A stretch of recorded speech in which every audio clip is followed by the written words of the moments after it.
The rain came down in sheets, turning the streets of Asheville, North Carolina into rivers. Thunder rolled across the mountains, and lightning split the sky with jagged brilliance. It was the kind of storm that made people grateful for solid roofs and warm homes, the kind of storm where nobody should be outside.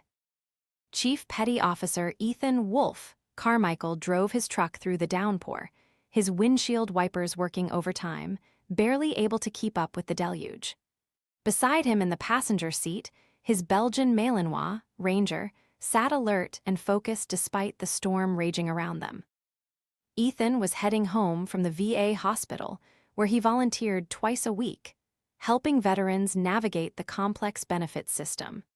He'd been medically retired from the Navy SEALs 2 years ago after a helicopter crash in Somalia left him with a traumatic brain injury and chronic migraines. Ranger had been his military working dog on that deployment, the dog who'd stayed with him in the wreckage for 6 hours until rescue arrived, keeping him warm and conscious through sheer force of loyalty. Now Ranger was Ethan's service dog, trained to detect when Ethan's migraines were building, to apply pressure therapy during PTSD episodes, and to guide him to safety when the head injuries caused disorientation. They were partners who'd survived war together and were now surviving civilian life the same way, side by side, never leaving each other behind. Through the rain-blurred windshield, Ethan saw something that made him brake suddenly. A figure was huddled under a bus stop shelter, an elderly woman, soaked through, shivering violently. She had no coat, just a thin cardigan over what looked like house clothes. No umbrella, no bags, nothing to suggest she was just waiting for a bus in this weather. Ethan pulled over immediately, Ranger's attention sharpening as he sensed his handler's concern. "Stay," Ethan commanded, and Ranger held his position as Ethan grabbed his rain jacket and umbrella from the back seat. He ran to the bus stop, holding the umbrella over the elderly woman. Up close, she looked worse than he'd thought, not just wet but hypothermic, her lips blue, her body racked with violent shivers. She was probably in her 70s, small and frail, with silver hair plastered to her head. "Ma'am, are you okay? What are you doing out here?" The woman looked up at him with eyes that were empty and defeated. I don't have anywhere to go." "What do you mean? Where do you live?" "I lived with my children until an hour ago." Her voice broke. They said they were tired of taking care of me, that I was a burden. They put me out in the storm and locked the door." Ethan felt rage ignite in his chest. "They did what?" "My daughter and her husband, my son and his wife, all of them, they said." The woman's voice dropped to a whisper. "They said I should go die somewhere else because they were done with me." She started crying, quiet, hopeless sobs that cut through Ethan more deeply than any physical pain he'd experienced. "Ma'am, I'm Ethan Carmichael. I'm a Navy veteran. I'm going to help you. First, we need to get you out of this cold and wet. Can you walk?" "I think so, but where would I go? I have no money. My children control everything, my social security, my bank accounts, everything. I'm trapped." "You're not trapped anymore. Come with me." Ethan helped the woman to her feet. She was unsteady and weak, and guided her to his truck. He opened the back door and helped her climb in, then turned the heat on full blast. Ranger immediately moved to the back seat, positioning himself against the woman, sharing his body heat. The dog sensed her hypothermia and distress, his training kicking in automatically. "This is Ranger," Ethan said. "He's going to help warm you up. Don't be scared, he's trained to help people." "He's beautiful," the woman whispered, tentatively reaching out to touch Ranger's head. The dog leaned into her touch, and despite everything, the woman smiled slightly. "My husband had a dog like this, before he passed." "What's your name, ma'am?" Eleanor Patterson." "Okay, Eleanor. I'm taking you somewhere safe and dry. Then we're going to figure out what happened and how to help you." Ethan drove to his house, a small ranch-style home on the outskirts of Asheville with a fenced yard and enough space for him and Ranger to live comfortably. He'd bought it with his military retirement benefits and VA disability payments. grateful to have a place that felt like home after years of deployments. Inside, he got Alina settled on the couch wrapped in blankets while he made hot tea and found dry clothes. An old sweatshirt and sweatpants that would be too big, but at least would be warm and dry. "There's a bathroom down the hall," Ethan said. "Why don't you get changed, get warm, and then we'll talk about what happened?" Alina nodded, moving slow. Lai still shaking. Ranger followed her to the bathroom door and waited outside like a sentry, his protective instincts engaged. While Alina changed, Ethan called his friend Detective Lisa Chen from the Asheville Police Department. Lisa was a former Marine and one of the few people Ethan trusted completely. "Lisa, it's Ethan. I need your help with something. I just found an elderly woman who says her children kicked her out in the storm, literally put her out on the street in this weather. I brought her to my place to get her warm and safe, but I think this is elder abuse." "Give me the details." Ethan explained what Alina had told him. Lisa was silent for a moment then. "That's absolutely elder abuse. Financial exploitation too if they're controlling her money. But Ethan, we need to be careful. The woman might have dementia or confusion. We need to verify her story before taking action. She seems lucid to me, traumatized and hypothermic but not confused." "Okay, let her get warm and comfortable. Get her full story, names, addresses, what exactly happened. I'll come by in about an hour to take an official statement. And Ethan, you did the right thing bringing her in." Alina emerged from the bathroom in the oversized dry clothes, looking slightly better but still fragile. She sat on the couch, and Ranger immediately lay down beside her, his head on her lap. "He's very comforting," Alina said quietly. "He's trained for it. Ranger helps me with PTSD and traumatic brain injury. He knows when someone's in distress." "You were injured." "Helicopter crash in Somalia 2 years ago. Ranger stayed with me in the wreckage until rescue came. Now he stays with me through everything else." Alina stroked Ranger's head, finding comfort in the simple action. "You're very kind. Most people would have driven past someone like me. Most people don't understand what it's like to be left behind or abandoned. I do, and I don't walk away when someone needs help. My children, they weren't always like this. When they were young, they were kind, loving, but as they got older, as their lives got more complicated, they started seeing me as a burden instead of as their mother." "Tell me what happened today, everything you can remember." Alina took a shaky breath and began. "I've been living with my daughter Catherine and her husband Robert for the past 2 years since my husband died. At first, they said they wanted me there, that it made sense for me to live with them. But gradually, things changed. Catherine started complaining about having to help me with things, driving me to doctor appointments, managing my medications, helping me with bills. Robert was worse. He'd make comments about how much I cost them, how I was taking up space in their house. 6 months ago, they convinced me to sign papers giving them power of attorney over my finances. They said it was to make things easier, to help them manage my bills. But then they started controlling everything. My Social Security checks go into their account, my savings are in their names, I can't access any money without their permission." Ethan felt his anger building. This was textbook financial exploitation of a vulnerable adult. "Go on," he said gently. "Today, my son Thomas and his wife Jennifer came over.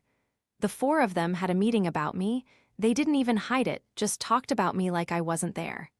They said I was too expensive, too much work, too much of a burden. They said they'd found a nursing home that would take me, but I'd have to pay for it myself, except they control all my money." Alina's voice broke. "When I said I didn't want to go to a nursing home, that I wanted to stay with family, they got angry. Robert said if I wasn't going to cooperate, then I could figure things out on my own. Catherine agreed. Thomas and Jennifer just stood there and watched. Robert grabbed my arm, hard enough to bruise, and walked me to the front door. He pushed me outside and told me not to come back. Catherine locked the door behind me, and they all just left me there, in the storm, with nothing. Ethan's hands were shaking with barely controlled rage. Did they hurt you anywhere else, besides your arm? Elena pushed up her sleeve, revealing dark bruises in the shape of fingers where Robert had grabbed her. I need to photograph those, Ethan said. For evidence, is that okay? Elena nodded, and Ethan carefully documented the bruises with his phone, making sure to get clear images that showed the pattern of finger marks. Elena, I need addresses. Where do Catherine and Robert live? Where do Thomas and Jennifer live? She provided both addresses. Catherine and Robert lived in a wealthy neighborhood in North Asheville, Thomas and Jennifer in a similar area on the other side of town. Do you have any other family, anyone who might help? I have a sister in Florida, Martha, we're C. Luz, but she's not in good health herself. I didn't want to burden her. Can I call her, let her know what's happened? Yes, I'd like that. Elena provided her sister's number. Detective Lisa Chen arrived 45 minutes later, looking professional in civilian clothes despite the late hour. She introduced herself to Elena gently and began taking an official statement. Lisa was skilled at interviewing trauma victims, keeping her questions clear and supportive without being leading. She documented everything Elena said, photographed the bruises, and gathered all the information needed to build a case. Mrs. Patterson, based on what you've told me and the physical evidence of injury, I have probable cause to investigate your children for elder abuse, assault, and financial exploitation, Lisa said. I'm going to contact Adult Protective Services and arrange for a welfare check on your living situation. But I don't have a living situation anymore, Elena said quietly. You do now, Ethan interjected. You can stay here until we figure out permanent arrangements. I have a guest room that's not being used. You're not going back to people who threw you out in a storm. I can't impose. It's not an imposition. It's basic human decency. You stay here, you're safe, and we figure out the next steps together. Lisa looked at Ethan with approval. That works for now. Mrs. Patterson, I'm going to have a conversation with your children tonight. I'm going to make it very clear that what they did was illegal and that there are consequences. I'm also going to ensure they can't access your finances further. But they have power of attorney, which we're going to challenge. Power of attorney doesn't give them the right to exploit you or cut you off from your own money. We'll get an attorney involved, get that power of attorney revoked, and get your finances back under your control. After Lisa left to begin her investigation, Ethan showed Elena to the guest room. It was simple but comfortable, a double bed, a dresser, a window looking out on the wooded backyard. I'll be right across the hall, Ethan said.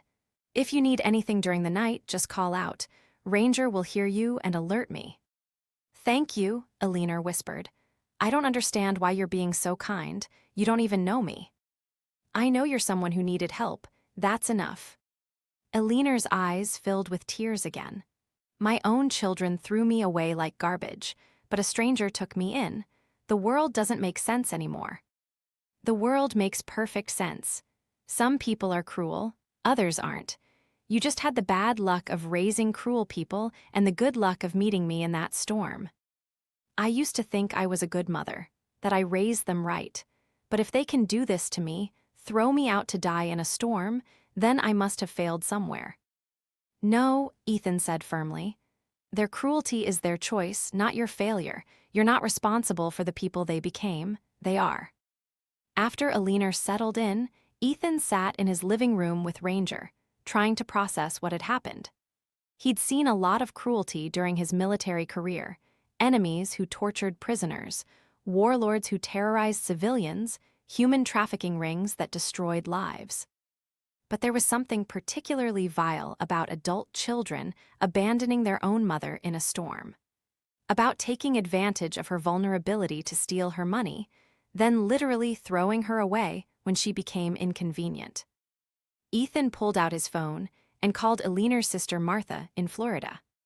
Hello, a woman's voice, elderly but strong. Martha Patterson, my name is Ethan Carmichael. I'm calling about your sister Elena.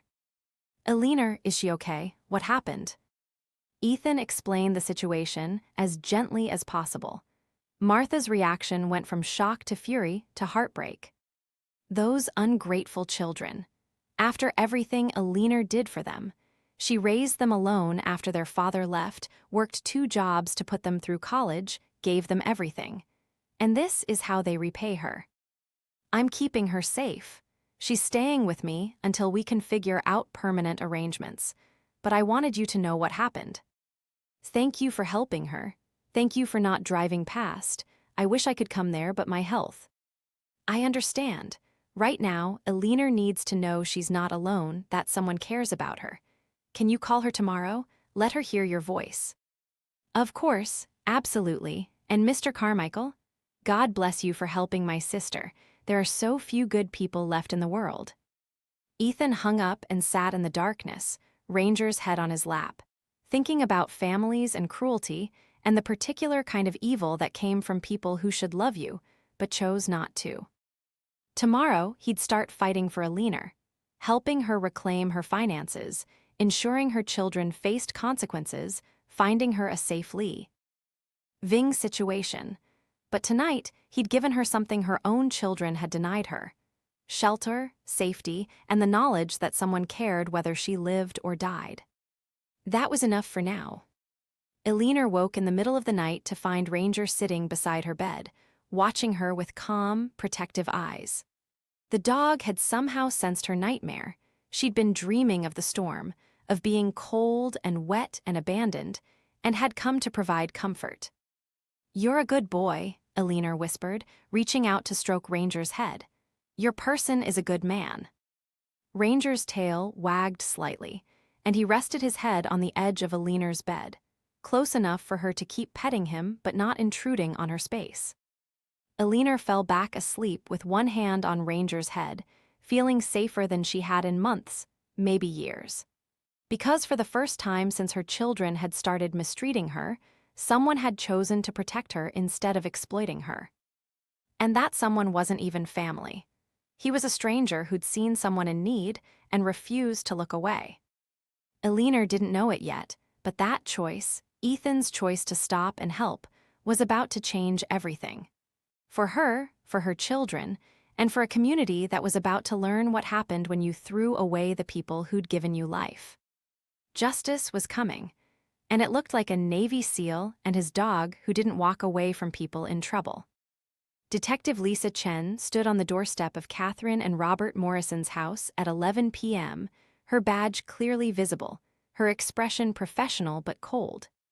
The house was a McMansion in one of Asheville's wealthiest neighborhoods, all marble columns and dramatic lighting, the kind of home that screamed money and status. She rang the doorbell twice. Through the ornate glass door, she could see movement inside, then heard footsteps approaching.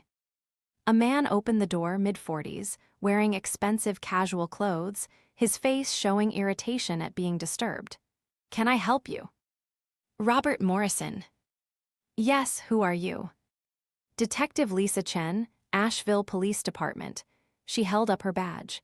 I need to speak with you and your wife, Catherine, about Alina Patterson. Robert's expression shifted from irritation to poorly concealed alarm. Alina, what about her? I think that conversation should happen with both you and your wife present. May I come in? Robert hesitated, clearly wanting to refuse, but smart enough to know that would look suspicious. Let me get my wife. Lisa entered the house, taking in the opulent interior, marble floors, expensive artwork, furniture that probably cost more than most people's cars. These weren't people struggling financially. These were people living in luxury while claiming Alina was too expensive to support. Catherine appeared, a woman in her 40s who looked like her mother might have looked decades ago. She wore silk pajamas that probably cost more than Alina's entire wardrobe and had the pinched, defensive expression of someone who knew they'd done something wrong. What's this about? Catherine demanded. It's late. It's about your mother, who I found hypothermic and abandoned at a bus stop tonight, Lisa said bluntly. She tells me you and your husband physically removed her from your home and locked her out in a storm. She also shows bruising consistent with being grabbed forcefully. Care to explain? Catherine and Robert exchanged glances, a silent communication that told Lisa everything she needed to know. They'd been caught and were now trying to figure out how to spin this. My mother is difficult, Catherine said finally. She refuses to listen, refuses to cooperate with care arrangements we tried to make for her. Tonight, she became combative and we asked her to leave. You asked an elderly woman with no money, no transportation, and no coat to leave your home in a severe thunderstorm. We didn't think. That's obvious. You didn't think about her safety, her health, or the fact that abandoning a vulnerable adult is a crime. Lisa pulled out her notebook. Your mother reports that you two, along with Thomas and Jennifer Patterson, held a meeting where you decided she was too burdensome and expensive. Then you physically removed her from the house, with Robert grabbing her hard enough to leave bruises and locked her out. Is that accurate? She's exaggerating, Robert said quickly. I barely touched her. So you do admit to touching her. Robert went silent, realizing he'd just incriminated himself. Lisa looked at them both with disgust. Here's what's going to happen. I'm opening an investigation into elder abuse, assault, and financial exploitation. I've documented injuries on your mother and have her statement about what happened tonight. I'm also going to be looking very carefully at your control over her finances. We have power of attorney, Catherine said defensively. Everything we did was legal. Power of attorney doesn't give you the right to abuse your mother or steal her money. And based on what I'm seeing, you living in $1 million house while claiming she's too expensive to support, I suspect there's going to be a lot of interesting financial evidence to uncover. We want a lawyer, Robert said. Smart choice, you're going to need one. Lisa handed them both her card. You can expect follow-up visits from Adult Protective Services and potentially criminal charges. And if I find out you've attempted to contact your mother, intimidate her, or interfere with this investigation in any way, I'll add witness intimidation to the charges. Where is she? Catherine asked, her voice wavering. Safe, somewhere you can't hurt her again. That's all you need to know. Lisa left the Morrison house and drove across town to Thomas and Jennifer Patterson's home, another expensive property in a different wealthy neighborhood. She repeated the process, waking them up, explaining the investigation, documenting their responses. Thomas and Jennifer were smarter than Catherine and Robert. They immediately lawyered up and refused to answer questions. But their expensive home told the same story. These weren't people who couldn't afford to care for a leaner. These were people who chose not to because it was inconvenient. Back at her car, Lisa called Ethan. I've contacted both households. Everyone's lawyered up, which means they know they're in trouble. How's Mrs. Patterson? Asleep. Ranger's with her. He's been keeping watch like she's part of his pack now. That dog has better instincts than most humans. Ethan, I'm going to need Mrs. Patterson to come to the station tomorrow to give a formal statement. And I want to arrange for a medical evaluation, document all injuries, check for signs of long-term abuse or neglect. I'll bring her. What about her finances? I've already filed an emergency petition to freeze the accounts her children control. Adult Protective Services will be investigating the power of attorney arrangement. If we can prove it was obtained through coercion or fraud, we can get it invalidated. Good, those people don't deserve to control a single dollar of her money. The next morning, Alina woke to the smell of coffee and bacon. She dressed in the clothes Ethan had found for her, some old items that had belonged to his late mother, left over from when she'd visited years ago, and made her way to the kitchen. Ethan was cooking breakfast, Ranger sitting patiently nearby, clearly hoping for dropped bacon. Good morning, Ethan said. How did you sleep? Better than I have in months, Alina admitted. Your dog stayed with me most of the night. Yeah, Ranger does that when he thinks someone needs company. He's a good judge of when people are struggling. Alina sat at the kitchen table, and Ethan placed a plate in front of her, scrambled eggs, bacon, toast, and fresh fruit. It was simple food, but it had been made with care, and Alina found herself tearing up. "I can't remember the last time someone made breakfast for me," she said quietly. "Catherine would leave cereal boxes out and tell me to help myself, said she didn't have time to cook for me. Catherine's too busy living in her expensive house to care for the mother who raised her," Ethan said, his voice hard. "That's not your failure, Alina. That's hers." After breakfast, Ethan drove Alina to the police station, where Detective Chen was waiting with a victim advocate, a kind woman named Sarah who specialized in elder abuse cases. "Mrs. Patterson, I know this is difficult, but I need you to walk me through everything," Lisa said gently. "Not just what happened last night, but the pattern of behavior leading up to it. Financial control, emotional abuse, any physical mistreatment, all of it matters." For the next 2 hours, Alina told her story. It poured out of her, months of being made to feel like a burden, of being isolated from friends, of having her mail intercepted and her phone calls monitored, of being told she was too expensive and too much trouble. She described how Catherine and Robert had pressured her to sign the power of attorney papers, telling her it was necessary for protection, but never explaining she was signing away control of her own finances. She talked about being denied medical care, how when she'd complained of chest pains, Robert had told her she was being dramatic and refused to take her to the hospital. She'd suffered through what was likely a minor heart episode with no medical attention because her children decided it wasn't worth the expense. She described being locked in her room during family gatherings because Catherine was embarrassed to have her mother visible when guests were over. Being fed leftovers while the family ate fresh meals. Being told she couldn't use the shower except twice a week because she was wastin'. Gee, water.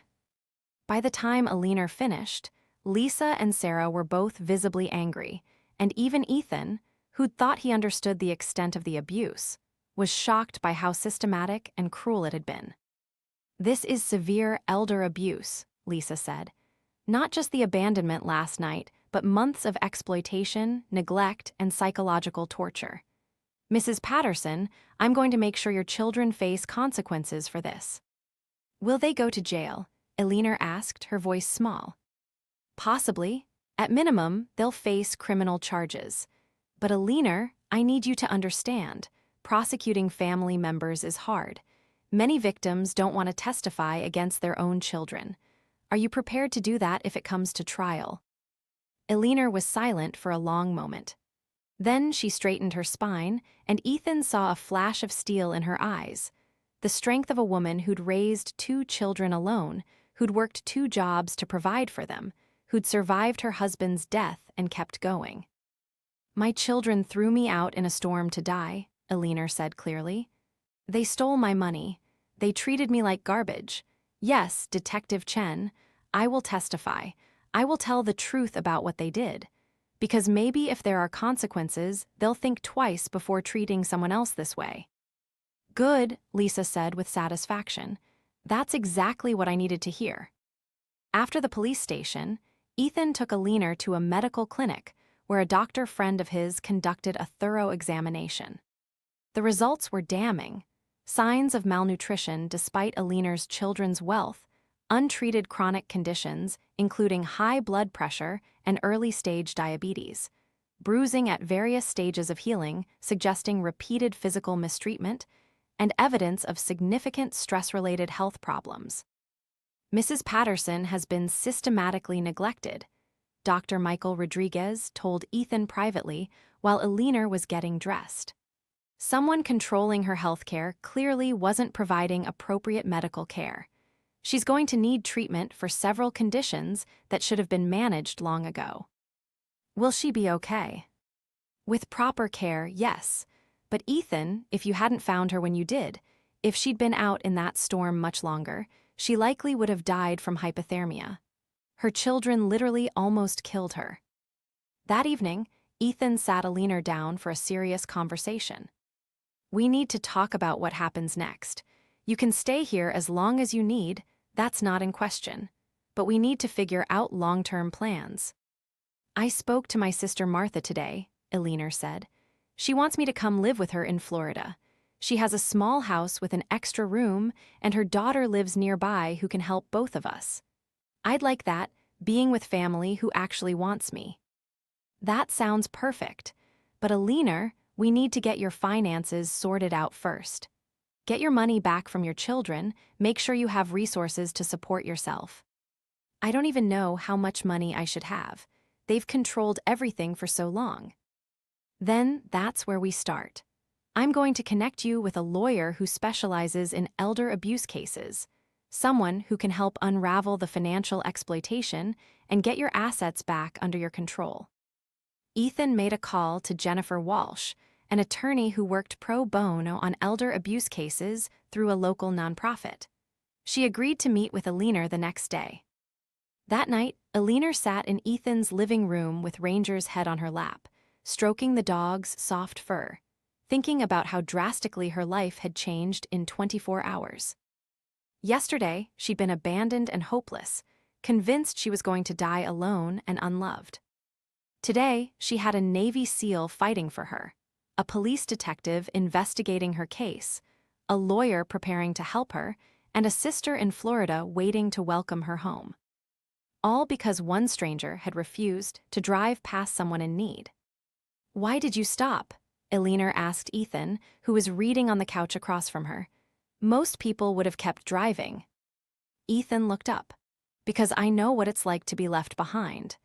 After my injury, after I was medically retired, some people I thought were friends disappeared. They didn't know how to deal with my brain injury, my PTSD, my limitations. It was easier to abandon me than to stick around. If I hadn't had Ranger, if I hadn't had the few people who did stay, I might not be here. So when I saw you in that storm, abandoned and alone, there was no question. I stopped because someone stopped for me when I needed it. That's how it's supposed to work. Your children are lucky to have you as a father, if you have children. I don't, but if I did, I'd teach them that you take care of the people who took care of you. That family means something, that you don't throw away the people who gave you life just because they become inconvenient." "Maybe," Alina S. "Aid softly, you can teach my children that lesson, because I clearly failed too." "You didn't fail, they failed. There's a difference." Over the next week, things moved quickly. Jennifer Walsh, the attorney, filed multiple motions: emergency revocation of the power of attorney, restraining orders preventing Alina's children from accessing her accounts, and a civil suit for return of all funds that had been improperly taken. The financial investigation revealed shocking levels of exploitation. Alina's Social Security income, which should have gone to her care, had been deposited into accounts controlled by her children and used for their personal expenses. Her savings account, which had contained nearly $200,000 from her late husband's life insurance and her own retirement funds, had been systematically drained, down to just $3,000. Catherine and Robert had used Alina's money to pay their mortgage, buy luxury cars, and take expensive vacations.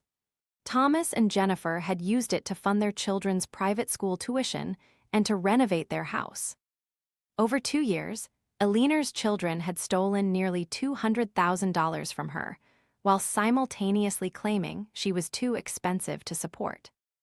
"This is one of the worst cases of financial elder abuse I've seen," Jennifer told Ethan and Alina during a meeting. "The good news is the evidence is clear and extensive. We can prove exactly where the money went. The bad news is recovering it may take time. They've spent a significant portion." "I don't even care about the money anymore," Alina said tiredly. "I just want to be free of them. I want to go to Florida and live with my sister in peace." "You'll get that," Jennifer promised. "But you also deserve restitution. They stole from you, exploited you, and abused you. There should be financial consequences on top of the criminal charges." Speaking of criminal charges, the district attorney's office had filed multiple counts against all 4 of Alina's children and their spouses. Elder abuse causing physical harm, financial exploitation of a vulnerable adult, assault for the physical removal from the house, theft for the stolen funds, a conspiracy for the coordinated abuse. Bail was set high. The DA argued that people who would abandon their mother in a storm posed a danger to the community. Catherine, Robert, Thomas, and Jennifer all posted bail, but were ordered to have no contact with Alina and to stay away from Ethan's property. The media attention was intense. Local news outlets picked up the story. Elderly mother abandoned in storm by children, saved by veteran. The community was outraged, and Alina's children were being publicly shamed, people recognizing them in stores, neighbors posting signs telling them to leave the area, their employers being flooded with complaints. Catherine lost her position on the board of a local charity. Robert's business partners quietly pushed him out of their firm. Thomas's law practice saw clients leaving. Jennifer's medical practice was under review by the state licensing board.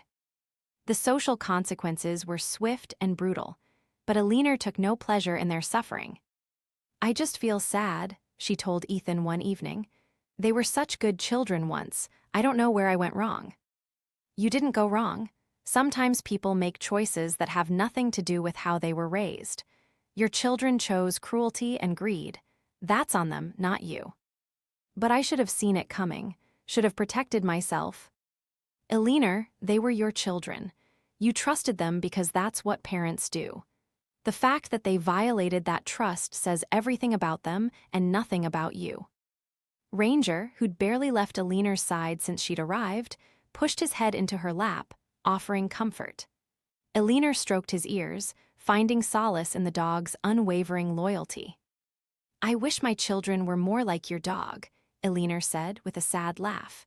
"Ranger is more loyal than any of them ever were." "Ranger's got better instincts than most humans," Ethan agreed.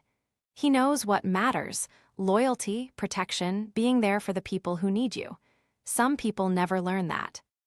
2 weeks after the night of the storm, Alina's financial accounts were unfrozen and returned to her control. She had $3,000 left of her original $200,000. Everything else had been stolen and spent. But Jennifer Walsh had filed liens against Catherine and Robert's house and Thomas and Jennifer's property.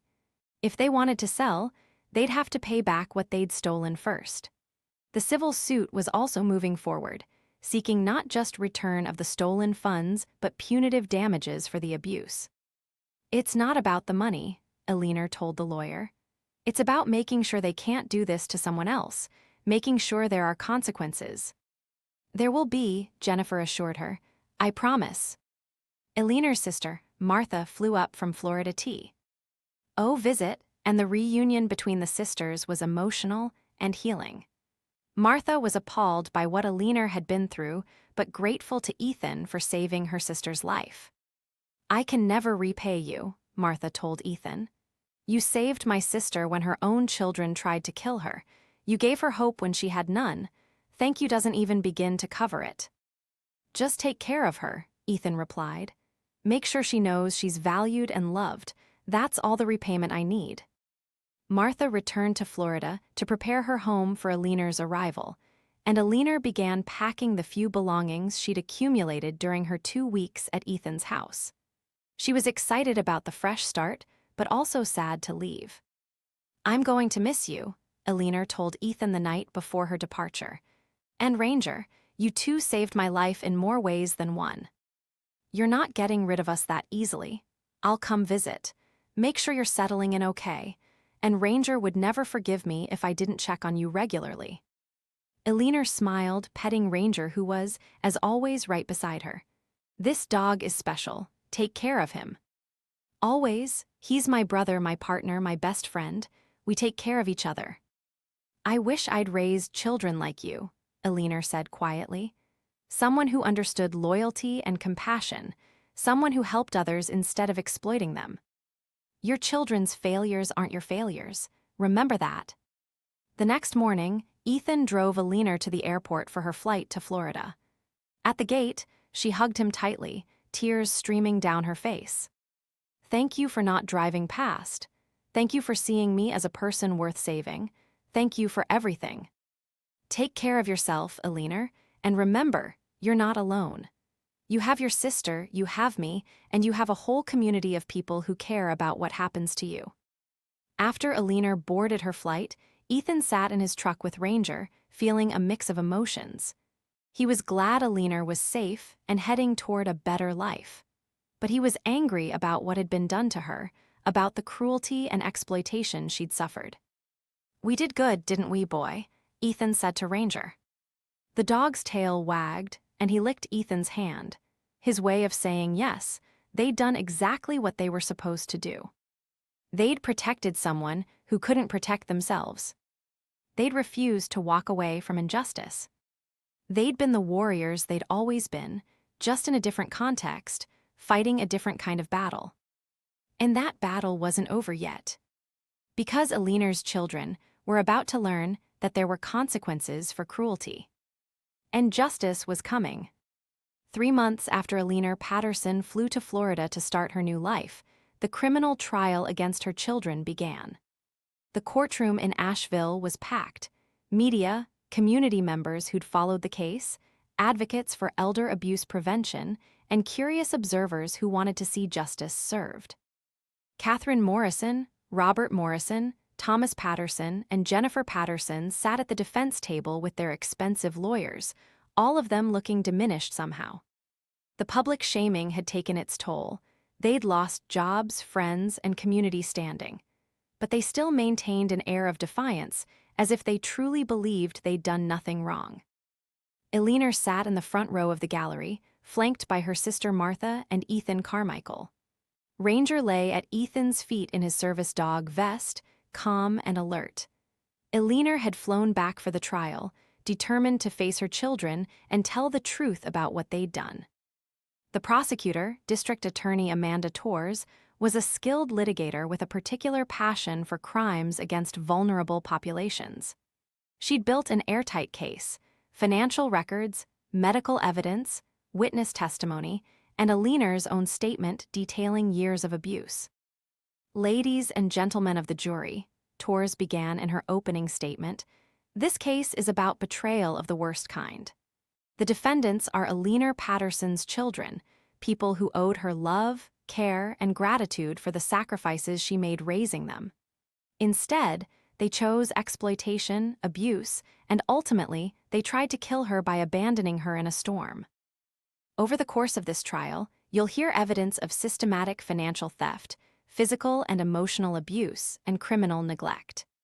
You'll see how these 4 people stole nearly $200,000 from an elderly woman, denied her medical care, isolated her from friends and family, and finally, when she became too burdensome, physically threw her out of their home in severe weather with the apparent hope she would die.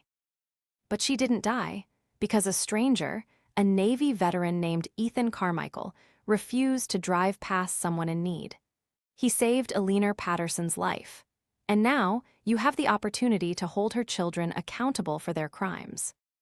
The defense attorneys tried to paint a different picture of adult children overwhelmed by caring for an aging parent, of difficult family dynamics, of misunderstandings and Alina's supposed confusion about finances. But the evidence told a different story. Detective Lisa Chen testified about finding Alina hypothermic at the bus stop, about the bruises on her arms from being forcibly removed from the house, about the statements from all 4 defendants that confirmed they'd put her out in the storm. Dr. Michael Rodriguez testified about Alina's medical condition when he examined her, the malnutrition, the untreated chronic conditions, the signs of long-term neglect. Mrs. Patterson's health conditions should have been managed with basic medical care. The fact that they weren't suggests deliberate neglect. Financial expert Maria Sanchez walked the jury through Alina's bank records, showing exactly where the money had gone. Over 2 years, $197,000 was withdrawn from accounts belonging to Mrs. Patterson. That money was used for mortgage payments on the defendants' homes, luxury purchases, vacations, and private school tuition. None of it went to Mrs. Patterson's care. The defendants claimed she was too expensive to support, yet they were living in million-dollar homes funded partially by her money. This is textbook financial exploitation. But the most powerful testimony came from Alina herself. She took the stand wearing a simple dress, her silver hair neat, her posture straight. She looked directly at her children as she was sworn in, and for the first time since the trial began, Catherine and Thomas looked away, unable to meet their mother's eyes. "Mrs. Patterson," D.A. Torres said gently, "can you tell the jury about your relationship with your children when they were young?" "I loved them more than anything," Alina said, her voice strong. "Their father left when they were small. Catherine was 7, Thomas was 5. I raised them alone, worked 2 jobs to provide for them. I wanted them to have opportunities I never had, so I saved every penny to send them to college. I wasn't a perfect mother, no parent is, but I tried, I sacrificed. I put their needs above my own always. And when they were young, they were loving, grateful children. I thought I'd done well." "When did things change?" "After my husband, my second husband, not their father, died 2 years ago, I was grieving and struggling financially. Catherine offered to have me move in with her and Robert. At first, I was grateful. It seemed like we'd be close again, like a family. But within months, things changed. Catherine started complaining about my presence. Robert made comments about costs. They began controlling my finances, saying it was to help me, but really it was to take my money." "Tell the jury about the power of attorney." "Catherine presented papers to me, said I needed to sign them for legal protection. She didn't explain what I was actually signing, that I was giving them complete control over my money. I trusted her because she was my daughter. That trust was a mistake." Alina described the progressive abuse, the financial control, the emotional manipulation, the physical neglect. The courtroom was silent except for her voice, everyone hanging on every word. "Tell the jury what happened on the night of the storm." Alina took a breath. "Catherine, Robert, Thomas, and Jennifer had a meeting. They talked about me like I wasn't there, said I was too expensive, too much work, too burdensome. They said they'd found a nursing home, but I'd have to pay for it with money they'd already stolen from me. When I said I didn't want to go to a nursing home, they became angry. Robert grabbed my arm, hard enough to bruise, and dragged me to the door. Catherine told me I was ungrateful, that I was a burden they didn't want anymore. Then Robert pushed me outside and Catherine locked the door. It was raining, thunder and lightning. I had no coat, no money, no phone. They just left me there. Like I was garbage they were throwing away." "What did you think would happen to you?" "I thought I would die," Alina said simply. "I thought I'd get hypothermia or be struck by lightning or just collapse somewhere and no one would find me. I thought my own children had sent me out to die because I'd become inconvenient." "What saved you?" "A stranger, Ethan Carmichael. He drove past, saw me at a bus stop and stopped to help. He took me to his home, gave me shelter and safety. He called the police and got me medical care. This man who didn't know me did everything my own children should have done." Torres let that sink in. "One final question, Mrs. Patterson. Do you believe your children intended to cause you serious harm when they put you out in that storm?" Alina looked directly at Catherine and Thomas, and this time they met her gaze. "Yes," Alina said clearly. "I believe they hoped I would die. It would so. LVE their problem, they'd be rid of the burden, and they could keep the money they'd stolen without me there to ask questions about it. My death would have been convenient for them." The courtroom was completely silent. Several jurors were crying. The defense tried to cross-examine Alina, to poke holes in her story or paint her as confused or vindictive. But Alina was steady, consistent, and credible. Her testimony was devastating to the defense's case. The trial lasted 2 weeks. The defense called character witnesses who testified that Catherine and Thomas were good people who just made mistakes. They tried to argue that the financial transactions were legitimate, that Alina had consented to everything. But the evidence was overwhelming, and the jury wasn't buying the defense's spin. After 3 hours of deliberation, the jury returned with verdicts. Catherine Morrison, Asterisk guilty on all counts, elder abuse, financial exploitation, assault, theft, conspiracy. Robert Morrison, asterisk guilty on all counts. Thomas Patterson, asterisk guilty on all counts. Jennifer Patterson, asterisk guilty on all counts. As the verdicts were read, Catherine began crying. Thomas sat stone-faced. Robert looked like he was going to be sick. Jennifer stared at the table, refusing to look at anyone. Sentencing was scheduled for 4 weeks later. The defendants were allowed to remain on bail until then, a decision that angered Aliner's supporters but was standard procedure for non-violent offenders. Outside the courthouse, Aliner was surrounded by advocates, journalists, and community members congratulating her on the verdicts. "How does it feel to have your children convicted?" a reporter asked. Aliner considered the question. "It feels sad. These are my children. I gave birth to them, raised them, loved them. I never wanted to see them in prison. But they made choices that hurt me and could have killed me. There had to be consequences." What do you want people to learn from your case? That elder abuse is real and devastating. That families aren't always safe. That if you see someone vulnerable being mistreated, speak up, intervene, help. And that sometimes the people who save you aren't your family, they're strangers who choose to care. She looked at Ethan, standing quietly beside her with Ranger.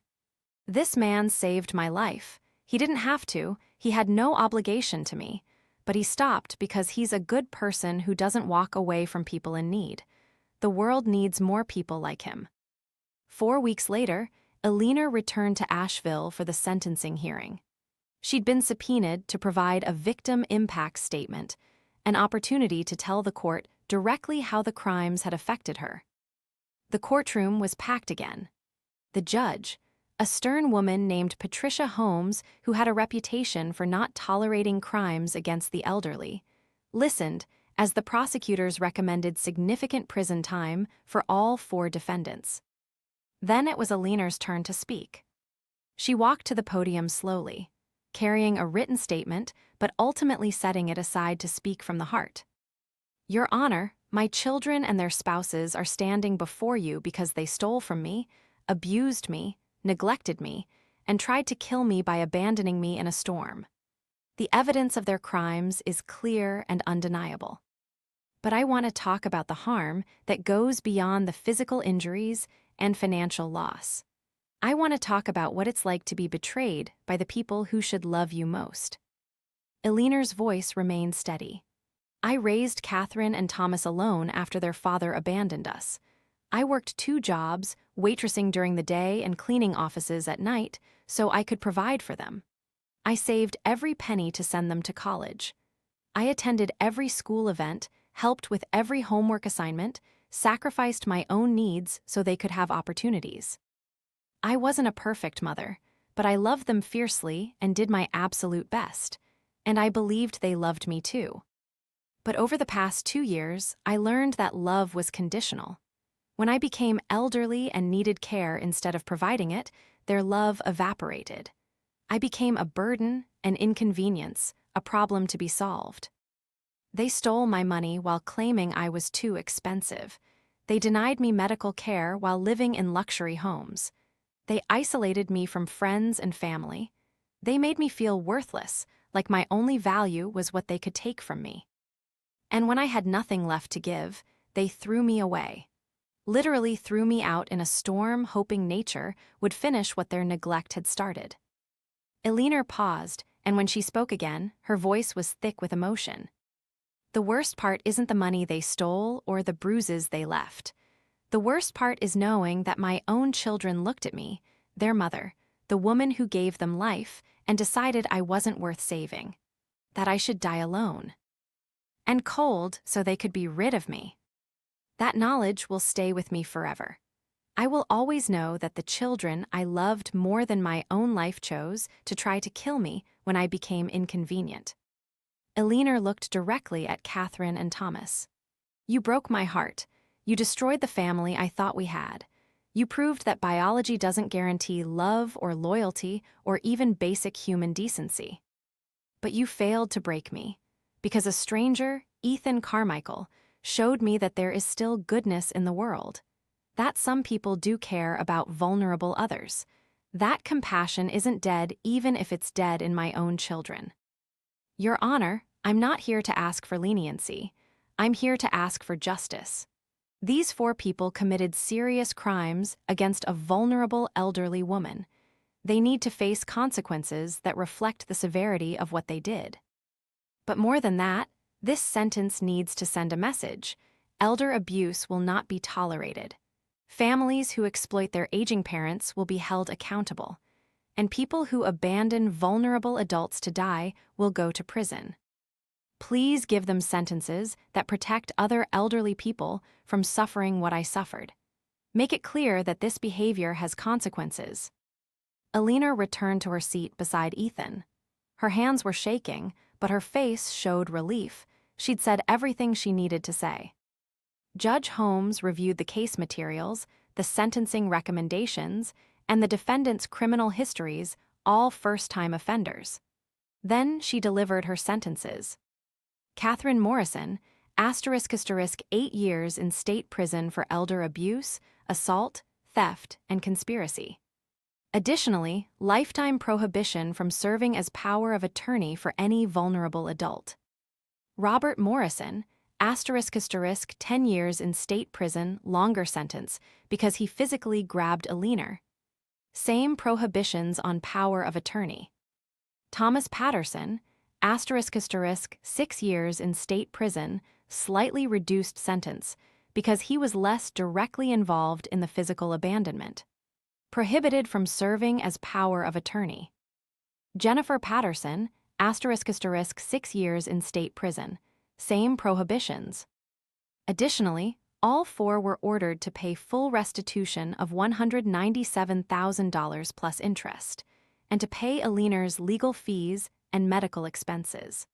If they ever had contact with Alina against her wishes, they'd face additional charges for violating restraining orders. This court finds your crimes to be particularly heinous, Judge Holmes said. You exploited and abused the woman who gave you life, who sacrificed to raise you, who loved you unconditionally.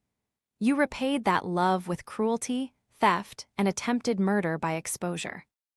Your sentences reflect the severity of your crimes and serve as a message to others who might consider similar abuse. There are consequences. Elder abuse will be prosecuted aggressively in this jurisdiction.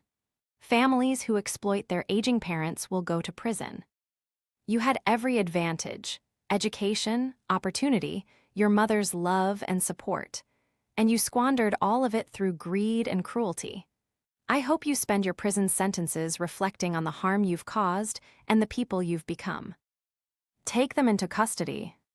As bailiffs led the 4 defendants away to begin their prison sentences immediately, Catherine was sobbing. Thomas looked broken. Robert and Jennifer just looked numb, like they couldn't quite believe this was happening. Outside the courthouse, Alina was once again surrounded by supporters and media. But this time, she looked lighter somehow, relieved, vindicated, free. It's over, she told Ethan. Finally, it's over.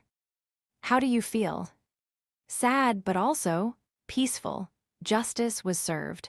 My children will face consequences, and other elderly people might be protected because of what happened to me. You were brave, Ethan said, testifying against your own children, standing up for yourself, refusing to be silenced. That took courage most people don't have. I learned courage from you. You showed me that standing up against injustice matters, that protecting the vulnerable is worth fighting for. I just did what you taught me. Alina returned to Florida that evening, back to her sister's house where she'd built a new life. But she stayed in touch with Ethan regularly. Phone calls, letters, occasional visits when he traveled to Florida or she came back to North Carolina. She also became an advocate for elder abuse prevention, speaking at community events, training professionals who worked with elderly populations, and sharing her story to help others recognize and report abuse. And every year on the anniversary of the storm, the night Ethan had found her abandoned and hypothermic, Alina sent Ethan and Ranger a care package with treats for Ranger and a heartfelt letter thanking them for saving her life. The civil suit against Catherine, Robert, Thomas, and Jennifer also proceeded. Their houses were sold to pay restitution, their assets seized, their financial futures destroyed. Alina received back most of the money they'd stolen, plus additional damages for the harm they'd caused. She donated a significant portion to organizations fighting elder abuse, wanting something positive to come from her suffering. And she lived happily in Florida with her sister Martha for 6 years before passing away peacefully at age 83, surrounded by people who loved her, valued her, and treated her with the dignity and respect she deserved. At Alina's funeral, Ethan gave a eulogy that brought everyone to tears. Alina Patterson survived her children trying to kill her. She survived hypothermia, abuse, exploitation, and betrayal.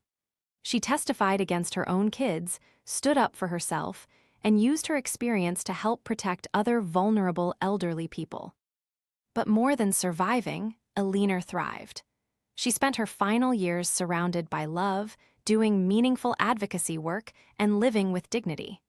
She proved that it's never too late to start over, to find people who value you, to build a life worth living. Alina taught me something important. You can't choose the family you're born into, but you can choose the family you build. And sometimes, the people who become your family aren't related by blood, they're connected by something stronger. Compassion, loyalty, the choice to care when caring would be easier to ignore. Rest easy, Alina. You were one of the bravest people I ever met, and I'm honored to have been part of your journey. The story of Alina Patterson and the children who abandoned her became a landmark case in elder abuse law. Multiple states used it as precedent to strengthen their own elder protection statutes. Training programs for social workers, nurses, and other professionals who worked with elderly populations included Alina's case as an example of how abuse can escalate and why intervention is critical. Catherine, Robert, Thomas, and Jennifer served their full sentences, no early release, no parole. When they were finally released from prison years later, they emerged to a world that had not forgiven them. Their names remained synonymous with cruelty and betrayal. Catherine attempted to rebuild a relationship with her mother before Alina died, writing letters of apology from prison. Alina never responded. Some wounds, she decided, were too deep to heal. Some betrayals were unforgivable. And Ethan? He continued living quietly in Asheville, volunteering at the VA, helping veterans navigate their benefits, and occasionally fostering retired military working dogs who needed homes between service and permanent adoption. He never considered himself a hero for stopping to help Alina that night. He'd just done what seemed obvious, seen someone in trouble and refused to walk away. But to Alina, and to the thousands of people her story inspired to speak up about elder abuse, Ethan Carmichael was exactly that, a hero. Because sometimes heroism isn't dramatic or cinematic. Sometimes it's just stopping your truck in a storm, offering shelter to someone in need, and refusing to accept that cruelty and abandonment are normal or acceptable. Sometimes being a hero is as simple as choosing to care when it would be easier not to. And that choice, that single moment of compassion, can change everything. 5 years after Alina Patterson's death, Ethan Carmichael stood in a conference room at the North Carolina State Capitol, about to testify before a legislative committee considering the Alina Patterson Elder Protection Act, a comprehensive bill that would dramatically strengthen elder abuse laws throughout the state. Ranger had passed away 2 years earlier at age 14, leaving a hole in Ethan's life that nothing could quite fill. But he'd adopted another retired military working dog, a German shepherd named Justice, who now sat calmly at Ethan's feet as he prepared to speak. The committee chairman, Senator David Mitchell, introduced Ethan to the assembled legislators, advocates, and media. Chief Carmichael is the veteran who rescued Alina Patterson on the night her children abandoned her. His intervention not only saved Mrs. Patterson's life, but brought national attention to the crisis of elder abuse in our state and country. Chief Carmichael has become a leading advocate for elder protection, and we're honored to have him here today. Ethan approached the microphone, uncomfortable with the attention, but committed to using whatever platform he had to prevent what happened to a leaner from happening to others. Thank you for the opportunity to speak. I'm not a policy expert or a professional advocate. I'm just a veteran who stopped to help someone in need 5 years ago.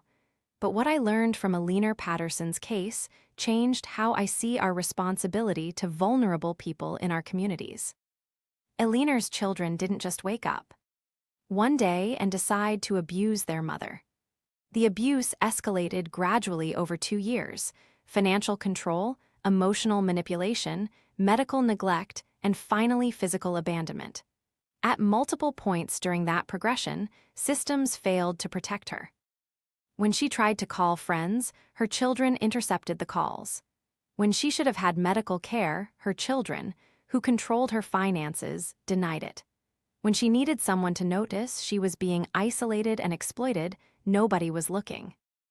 The Alina Patterson Elder Protection Act addresses these systemic failures. It requires financial institutions to report suspected exploitation of elderly clients. It mandates training for medical professionals on recognizing abuse. It creates accountability for people who hold power of attorney, preventing them from stealing from the people they're supposed to protect. Most importantly, it establishes serious criminal penalties for abandoning vulnerable adults. Penalties that reflect the severity of essentially attempting to kill someone by leaving them without shelter, food, or protection. Ethan looked at the legislators. Alina's story had a positive outcome only because I happened to drive past that bus stop at the right time. But how many other Alinas are out there who don't get lucky? How many elderly people are being abused right now by family members who exploit their vulnerability? The Centers for Disease Control estimates that 1 in 10 Americans over age 60 experiences some form of abuse. Most cases are never reported. Most abusers are never held accountable. And most victims suffer in silence because they're ashamed, scared, or don't know where to turn for help. This legislation won't solve every problem, but it creates better systems for detection, better tools for intervention, and better consequences for abusers. It sends a message that elder abuse will not be tolerated in North Carolina. I'm asking you to pass this bill not just in Alina's memory, but for all the vulnerable elderly people who need protection. For the grandmother being exploited by her grandson. For the father being neglected in his daughter's home.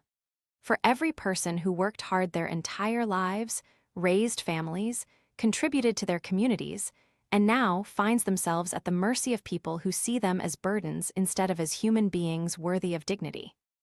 Pass this bill, protect our elders, make sure Alina's suffering wasn't in vain. The committee room erupted in applause. Several legislators were visibly moved, and Ethan could see he'd reached them in ways statistics and expert testimony hadn't. After his testimony, Ethan was approached by numerous people, advocates thanking him for his work, legislators asking questions about implementation, and survivors of elder abuse sharing their own stories. One woman in particular caught his attention, a woman in her 50s who introduced herself as Margaret Davis. Chief Carmichael, I wanted to thank you. 2 years ago, I was in a situation similar to Alina Patterson's. My son and daughter-in-law were controlling my finances, isolating me, and I was scared to speak up. Then I saw news coverage of Alina's case and your advocacy work. It gave me courage to report the abuse. Adult Protective Services investigated, and I got my life back. I'm now living independently, managing my own finances, and I've reconnected with friends I thought I'd lost. Your intervention with Alina didn't just save her.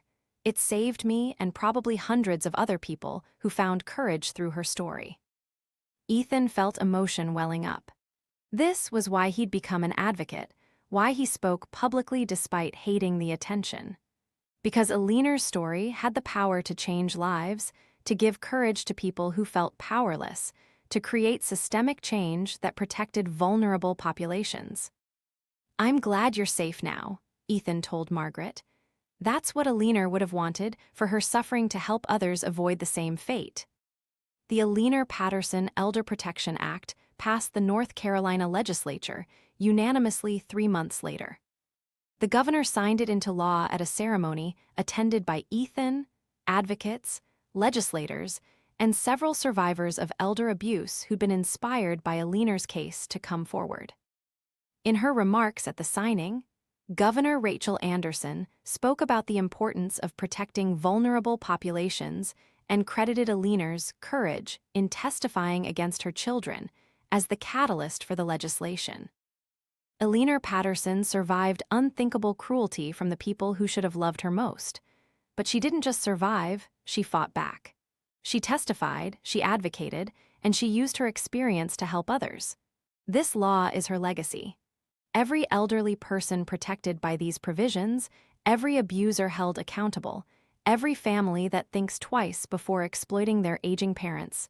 That's Aliner's gift to future generations. Similar legislation was introduced in 12 other states, all citing Aliner's case as precedent and inspiration. Within 3 years, 8 states had passed their own versions of the Elder Protection Act, creating a patchwork of stronger protections across the country. Federal legislation was also proposed, the Aliner-Patterson National Elder Protection Act, which would establish national standards for elder abuse prevention, detection, and prosecution. It was still working through Congress, but advocates were optimistic. Aliner's name had become synonymous with elder abuse awareness and prevention. What had started with one woman being abandoned in a storm had become a national movement for protecting vulnerable elderly people. Ethan continued his advocacy work, but he also returned to direct service. He started a nonprofit organization called Shelter in the Storm that provided emergency housing and support services for elderly people who'd been abandoned or were fleeing abusive family situations. The organization operated 3 homes in North Carolina, safe, comfortable places where elderly abuse survivors could stay while they worked with legal advocates to reclaim their finances, found permanent housing, and healed from their trauma. Ethan ran the organization with the help of volunteers, donors, and a small professional staff. Every resident received individual support, case management, legal assistance, medical care, counseling, and most importantly, compassion and respect. Many of the volunteers were veterans like Ethan who understood service and protection, who wanted to use their skills to help vulnerable populations. Several residents formed close bonds with the volunteers, finding in these strangers the family support their own relatives had failed to provide. One resident, an 82-year-old former teacher named Robert who'd been financially exploited by his nephew, told Ethan during a group dinner, "I spent 2 years thinking I was worthless, that nobody cared if I lived or died. Coming here, being treated with dignity, having people fight for me, it gave me back my humanity. You gave me back my life." "We're just providing what every person deserves," Ethan replied. "Safety, dignity, respect. It shouldn't be exceptional, it should be normal." But it is exceptional, because most people don't care about old people like us. They see us as burdens, as yesterday's generation, as people taking up space and resources. You see us as human beings worth protecting. That matters more than you know. 7 years after finding Aliner in the storm, Ethan received an invitation to speak at the National Elder Abuse Awareness Conference in Washington, D.C. It was the premier event for professionals, advocates, and policymakers working on elder protection issues, and Ethan's keynote address was highly anticipated. He brought Justice with him, the German Shepherd who'd become his new partner and service dog. The dog's presence was calming, and Ethan had learned that sharing space with a well-trained dog often made difficult conversations easier. The conference room held over 1,000 people, social workers, adult protective services professionals, law enforcement officers, healthcare providers, attorneys, and advocates from across the country. All of them working to protect elderly people from abuse, exploitation, and neglect. Ethan's keynote was scheduled for the morning of the second day. He stood backstage, nervous despite having given dozens of speeches at this point, and Justice leaned against his leg, providing grounding and support.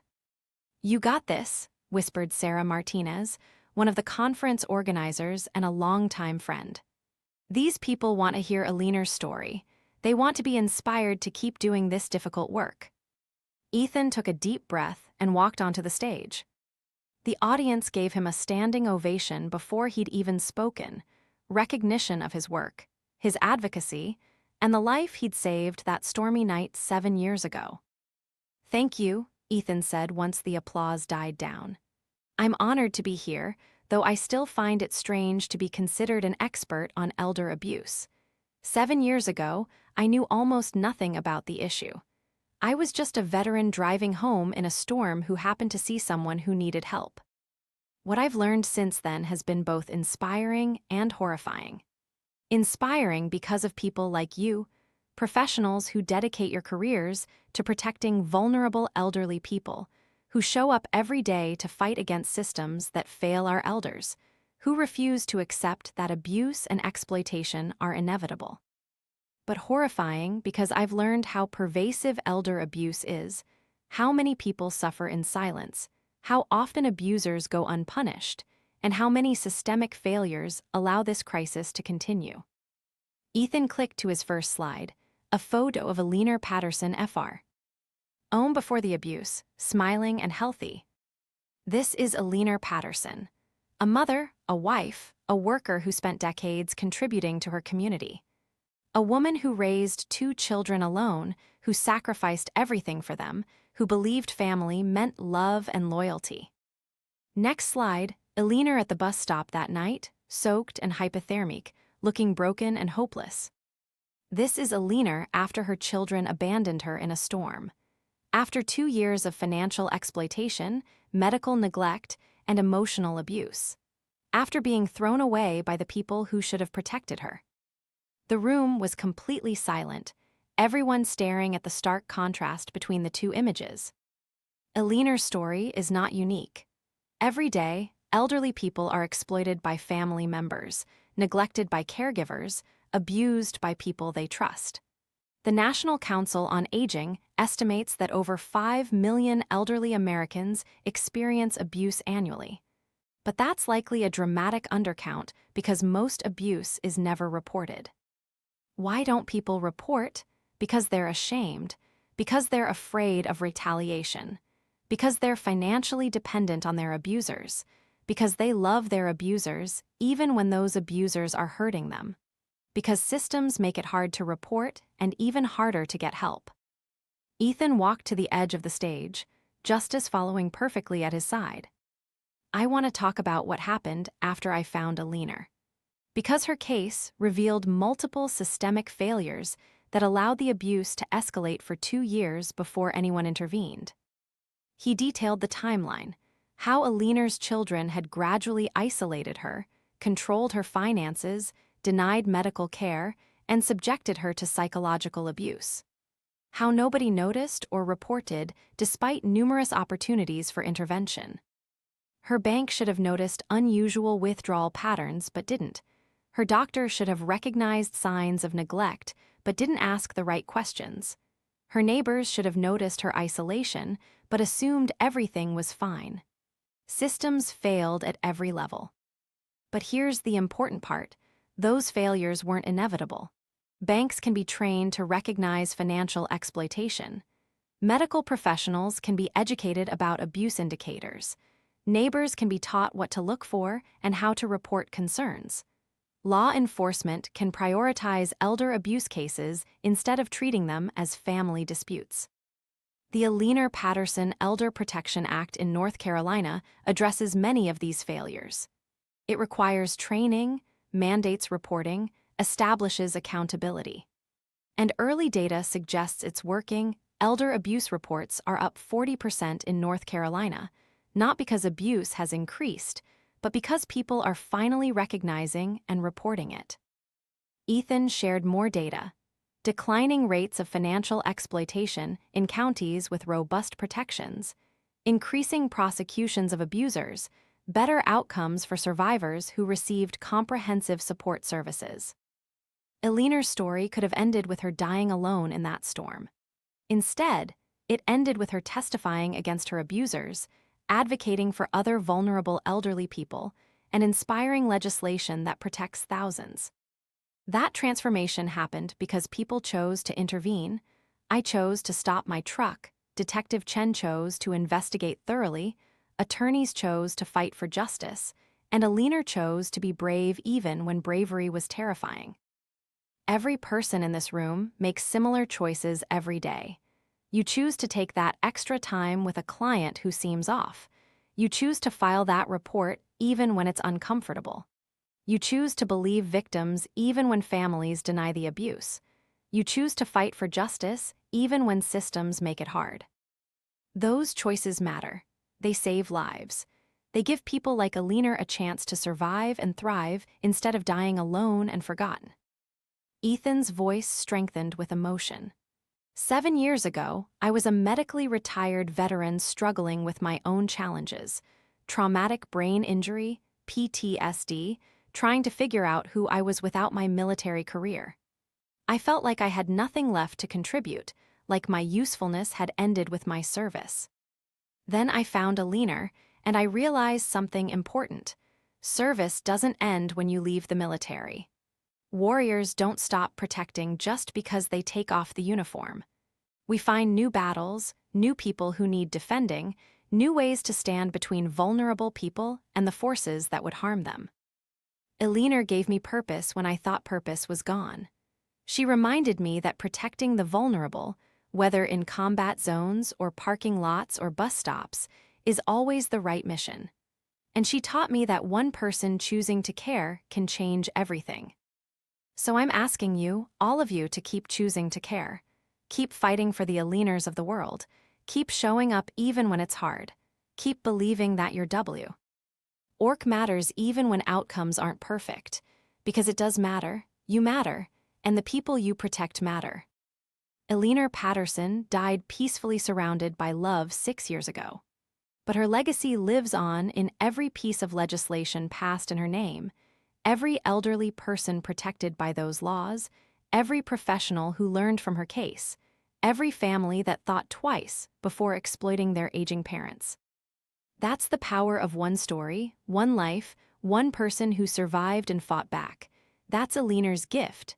Let's honor it by ensuring her suffering protects countless others. The standing ovation lasted 5 minutes. People were openly crying, moved by Eleanor's story and inspired by Ethan's message. Several attendees approached him afterward to share how Eleanor's case had influenced their own work, had given them courage to pursue difficult investigations, had reminded them why their often thankless work mattered. 10 years after finding Eleanor in the storm, Ethan stood at the dedication ceremony for the Eleanor Patterson Memorial Garden at the Asheville Elder Care Center. A beautiful space with benches, flowers, and a central fountain where elderly residents could gather, rest, and remember that they mattered. A bronze statue stood at the garden center, Eleanor Patterson sitting on a bench, a gentle smile on her face, looking peaceful and content. At the base of the statue, a plaque read: Eleanor Patterson, 1937–2019. Survivor, advocate, inspiration. Her children abandoned her in a storm, a stranger saved her, and her courage changed the world. This garden honors all elderly people who have suffered abuse and celebrates the advocates who protect them. The ceremony was attended by hundreds: advocates, survivors, legislators, and community members who'd been touched by Eleanor's story. Eleanor's sister Martha was there, now in her 80s herself, representing the family Eleanor should have had. "My sister survived the worst betrayal imaginable," Martha said during her remarks. But she didn't let it define her. She used her experience to help others, to change laws, to create a legacy of protection and hope. I'm proud of her. And I'm grateful to Ethan Carmichael for giving her the chance to become the advocate and hero she was always meant to be. After the ceremony, Ethan sat alone in the garden with Justice, thinking about everything that had happened since that stormy night 10 years ago. He'd been driving home from volunteering at the VA, dealing with his own struggles, just trying to make it through another day. And he'd seen Alina at that bus stop, cold, wet, abandoned, hopeless. He could have driven past. Most people would have. It was late, the storm was severe, getting involved meant complications. But Ethan had stopped, because he'd learned during his military service that protecting people was always the right choice. That turning away from someone in need was never acceptable. That sometimes being a warrior meant fighting battles that had nothing to do with weapons or enemies. That one choice, stopping his truck in a storm, had saved Alina's life, had brought justice to her abusers, had inspired legislation protecting thousands of elderly people, had created a movement for elder abuse awareness and prevention. One moment, one choice, one refusal to look away. That was all it took to change the world. Ethan pulled out his phone and opened a photo album. Pictures of Alina from her years in Florida, living happily with Martha, doing advocacy work, finally experiencing the peace and dignity she deserved. The last photo showed Alina holding a framed photograph of Ranger, Ethan's first service dog who'd stayed with her that first night, providing comfort when she needed it most. "I miss you both," Ethan whispered. "Alina and Ranger, my friends, my reminders of what matters." Justice pushed his head into Ethan's hand, offering comfort, reminding him he wasn't alone. "You're right, boy. They're gone, but their legacy continues. Through this garden, through the laws that bear Alina's name, through every elderly person who's protected because of what happened to her. Through every person who chooses to stop instead of driving past, who chooses to care instead of looking away, who chooses to be the stranger who saves someone's life. That's Alina's real legacy. Not just what happened to her, but what her story inspired others to do." Ethan stood, Justice at his side, and walked through the garden one more time before heading home. Around him, elderly residents sat on benches, enjoying the sunshine and the flowers, grateful for this peaceful space. They didn't know Alina's full story, didn't know about the abandonment or the abuse or the trial. They just knew this was a beautiful garden named for a woman who'd advocated for people like them. And that was enough.